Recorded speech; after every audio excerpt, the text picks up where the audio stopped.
Hi guys, and welcome back to my channel. So in today's video, this is my third Lightroom tutorial.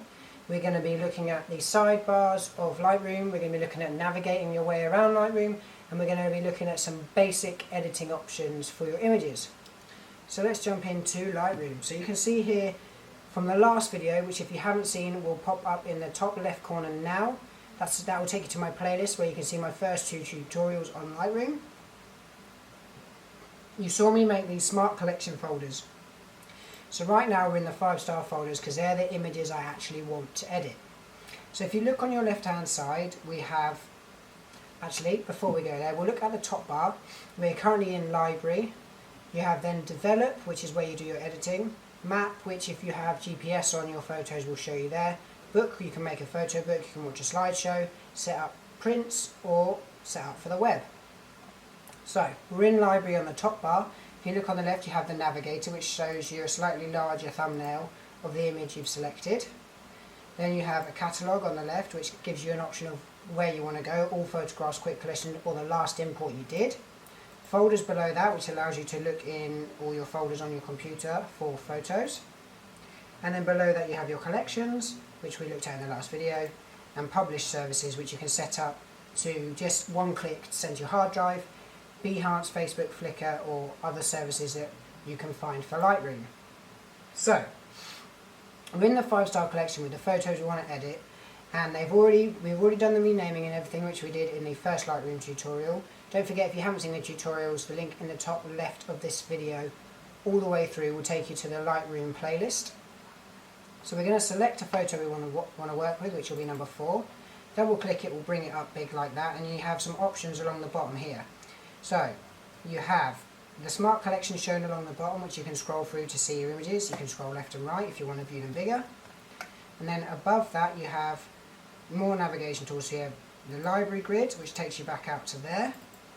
You have the left and right arrows, which you can use the left and right keys on your keyboard. You then have where it says smart collection 5 stars, you can change what you're looking at. It's pretty much the same as the navigator on the left hand side. 8 photos, 1 selected, and the name. On the right hand side you have filters off.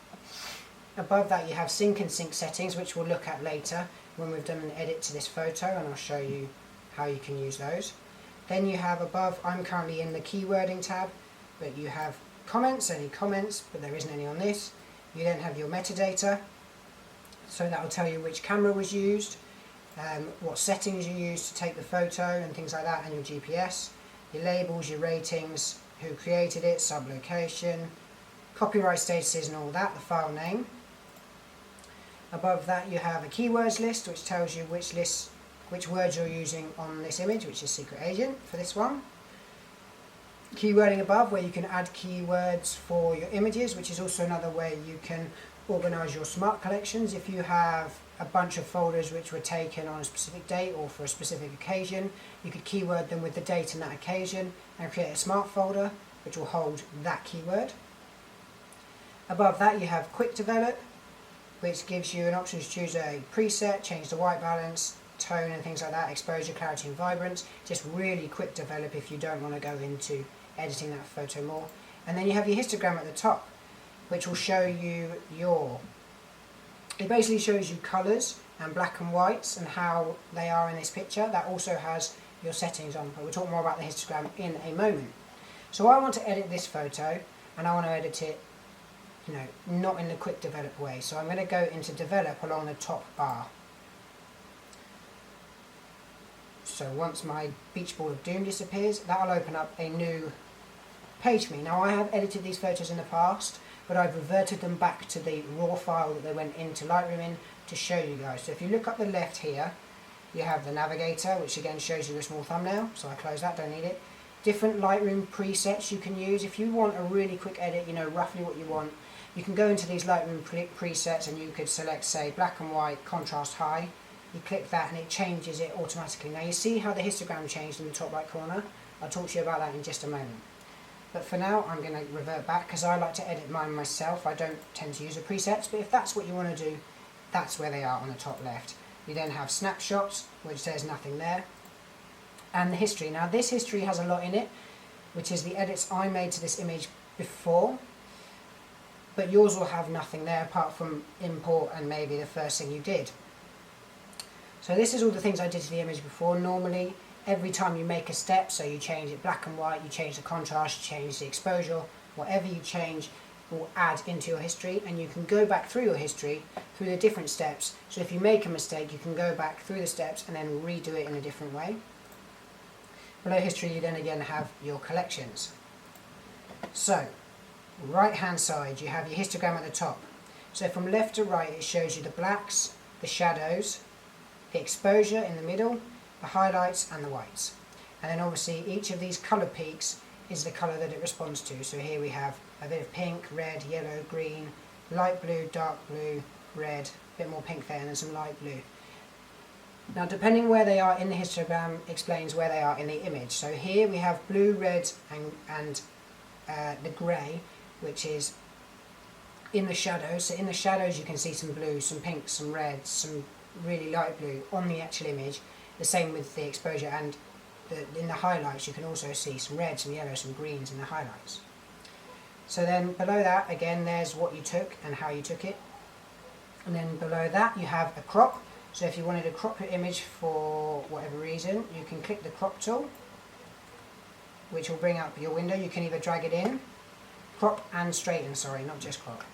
Then you have the aspect. So you want to keep it, this aspect tool you can do that and it will crop into there. You can have it original, you can choose one of the set presets, so 8x10, 8.5x11, 4x3, 6x9, which is really good if you're shooting video. If I'm taking photos for video, I often shoot slightly wider than I normally would so that I can crop to 1920x1080, which is 16x9, which then fits perfectly with the video I put out. And this lock prevents you from changing just one side. So if I was to have the lock on, you'll notice it keeps its aspect ratio as shot. But if you unlock it, you can drag the top down and that will just move the one side. So that's the crop tool. You then have the spot removal tool, which is really good if you're doing portraits or other things that have dust marks, for example. Sensor dust is a problem that everyone occurs with DSLR shooting. You can clean your sensor, but it's also just as easy to get rid of it in post. So if I just click done with that and zoom into this image and show you the example here. Now this isn't a very good image, but it's okay once edited. You can change the size by scrolling in and out, and you can then simply select the area you want and it will replace that with whatever is in the second circle. So for spots it's really easy, not so much on wood because that's not what it's built for. But the spot removal tool on Lightroom is absolutely brilliant. It really does a good job as long as you select the spot and you select an area near to the spot or close to the area you want to change. It's got the same sort of texture if it's skin, for example. It does a really good job, and definitely better than some other things I've seen. Next to that you have red eye correction, speaks for itself. Then you have the graduated filter. If you select that, you can change certain settings and then you can pull it across to add sort of a gradient thing. If you want to change the temperature of a certain part or the tint or something like that, drag it across, you can change certain things like that. Just undo all that. Next along there you have the Radial Filter, which you can do the same but in a circle pattern, so you can add a coloured vignette or you can add a really sharp bit or a really bright bit, depending what settings you use below. And then you have the adjustment brush, which I use a lot. So with the graduated filter, the radial filter and the adjustment brush, when you open them a little window pops up just underneath, which gives you all the settings which I'll go into later, which are also down below. So if you change, say for example you're using the adjustment brush and you want the temperature to be slightly hotter, the exposure to be lower and the contrast to be up, set those settings first. Then take the brush and paint the area that you want to change. So this isn't obviously how I would do this image, but it's for an example. And you just paint on that area that you would like to change. So if for example you wanted everything except your person to be in black and white, you could come into here. Oh, sorry, I've pressed too many buttons. We go back into develop. You come into your editing brush, your adjustment brush, and you could go into contrast and drag that down and simply paint out the colour on everything else. That would then make, if you then pull down saturation as well, obviously if you want black and white you're going to need to desaturate your image. You can change the size of your brush, you can then paint out all the colour except your subject, for things like that. Or you can use it to fine tune certain aspects of your picture. So let's say you had a picture where the sky was really blown out and overexposed, but everything else in the frame was perfectly exposed. You can use your adjustment brush for that. So you'd select the brush, you'd adjust your exposure down or up, however many stops you needed to, and then you'd just paint over the sky. And that would adjust the exposure in just the sky area and nowhere else in the frame. So the adjustment brush is a definite something to practice with and get to know and work better. I've got an example image which I'll put up at the end of this video of a person where I desaturated their face so they were black and white but their eyes were really bright coloured, and I'll put that up at the end of this video if you want to check that out. Or you can take a visit at georgeslade.co.uk, hit the photography tab, there are some of my images there. So we'll close down that magic brush and then we'll go down to the next section, which is basic edits. So in the colour treatment, which will leave your image coloured, you can adjust certain things. Let me just move back to develop, sorry. Press the key again too many times. So in the colour you can change the temperature, which is white balance. So you can have you can change it by clicking this arrow and going up or down depending on what you were shooting. So I was shooting daylight, which adjusts the colour slightly, moves my temperature up and my tint. You can change the exposure, you could drag it up or down. Mine's slightly overexposed image, I could pull the exposure down slightly, make it more or less contrasty. Should keep an eye on your histogram at the top. There should always be something in every section of the histogram to keep your image correctly exposed. So if you have a lot in the blacks but nothing in the whites, you know you need to pull the whites up slightly and things like that. This just takes a bit of practice and a bit of getting used to the histogram itself. But just keep an eye on it, see what it does when you change settings. I'm learning every day when I change different settings, and you will be learning too every time. Even big professionals who do this every day learn something every time they edit a new image. So the contrast underneath will obviously change the contrast of the image. Then you have the 4 sections: highlights, shadows, whites and blacks. Again, simple slider, makes it really easy. If you get it to somewhere it's just past where you want and you can't quite get it with your mouse, you can click in the numbers and change the numbers, for example.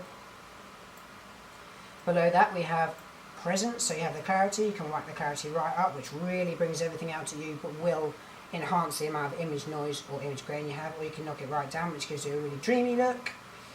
Vibrance and saturation pretty much speak for themselves, how colourful you want it to be. I've actually just decided I really like this when it's really colourful. I actually made this image black and white, which I'll also put up at the end of this video. The original image I made black and white, and the saturation, you know, will take it out or make it really, really harsh, but I quite like it with the vibrance fully up and the saturation where it was. Maybe -3 actually. Then you have the tone curve, so again you have shadows, darks, lights and highlights, which you can move around, which will adjust your histogram again. If you move it around, keep an eye on what's changing just to see what that affects. That's the best way to learn with Lightroom, is to change things on images, play around with them and watch what it changes and how it changes it. You then have, again, slider options instead of dragging the bar up and down, or you can change the point curve, low, linear, medium contrast or strong contrast. I think I prefer linear for this image today. Then you have HSL, which gives you hue, saturation, luminance. You have colour, which does the same thing, but you can go through each separate colour instead of putting it up on a bar. Or you have black and white, which will change the colour, which will firstly change the thing to black and white, but also lets you adjust the colours within that black and white. So if you had a very green image, you could go in, pull the green right down, and that will change the brightness or saturations and things like that. So within HSL and the hue, you can change the colours of the colours in the image, if that makes sense. So you can go into the red, make your reds more pink, or make them more orange, make your oranges more red, etc, through the colours. You then have the saturation next to that. If you click it twice, it brings them all up in a line. So saturation is the next option. You can change how saturated certain colours are. I wouldn't want to change anything else in this image, I don't think, because of how vibrant it is already. And then luminance, pretty much the same thing, gives you how bright, light-wise the colours are, or you can have it all. So let's just scroll back up to basic quickly. You can choose black and white in basic, that will be your first option, which just turns your image black and white. You can then adjust the exposure to brighten or darken it, bring the contrast right up if you wanted to have the image in black and white, as I did the first time I had this image. But since doing this video, I now quite like how this image is turning out in colour. So then below that we have split toning. So if you're doing black and white or anything really, you can always use another colour on it. So let's pull up this to say yellow and then pull the saturation up a little bit. You'll notice it gives it a yellow tint to the entire image. Now I wouldn't do that for this image, but for some images you might want it to be a bit pink or a bit green. You can put the balance on the highlights and shadows. So you can balance it so it's the highlights are stronger than the shadows, and bring the shadows right up, bring them down. That does basically that. Like I said earlier, play with Lightroom, practice with it, learn for yourself what these things do. This is just a walk through some basic edits and things like that. You then have detail below that, which is sharpening. You have a zoomed in window here of your subject, which you can move around. So you can look, for me it would be looking at the gun because that's the darkest point. You can sharpen the image, or you can take it down a bit, change the radius detail and the masking, etc, etc. Like I said a minute ago, play with it, practice it. It's different for every image that you shoot. Then you have noise reduction, which is really good. So I'm going to zoom in here for now because you can't really see it, but you'll notice there's a little bit of noise around the gun. If you drag the noise reduction right up, it gets rid of the noise. You don't always want to use it fully to the top, but because it then makes your image really soft and not very clear. But you can use that in conjunction with clarity to level it out a bit if you've got a very noisy image. And in the noise reduction you also have the colour, so how strong.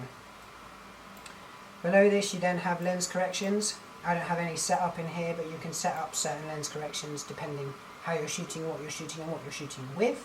Again, this is a personal thing for you, so go through it, maybe look at, if you've got the Lightroom manual, check out the lens correction stuff. Then you have effects, so post-crop vignetting, colour priority, paint overlay or highlight priority. Sorry, zoom out quickly. Drag it up and down to give a white or black vignette to your image. I quite like that, but not so strong. It's a little bit of a vignette. Again, personal preference is kind of arty, what you want to do with it. And you can also add image grain if that's the kind of image you're looking for. You can add it, and you can change the size of it and the roughness. And then below that is camera calibration. So you can basically calibrate your camera, how you had it shot, things like that. I don't go into that. I don't use that, and I also don't really understand that part of Lightroom because I use Lightroom mainly to edit my images. So that was how to, a brief overview of the Lightroom window and some real basic edits on an image. I really like this image. I will put this image, the eyes image of the girl who I was talking about, and my original edit of this image up after this clip of the video. So if you've liked it, please like the video, subscribe to my channel if you want to see more of my videos. Thanks once again for watching, and I'll see you in the next video.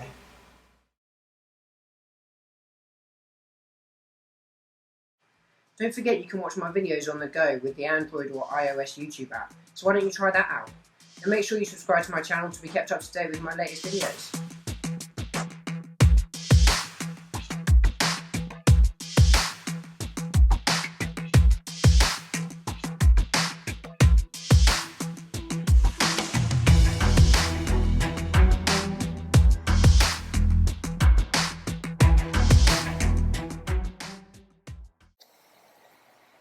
This video is supported by Massdrop.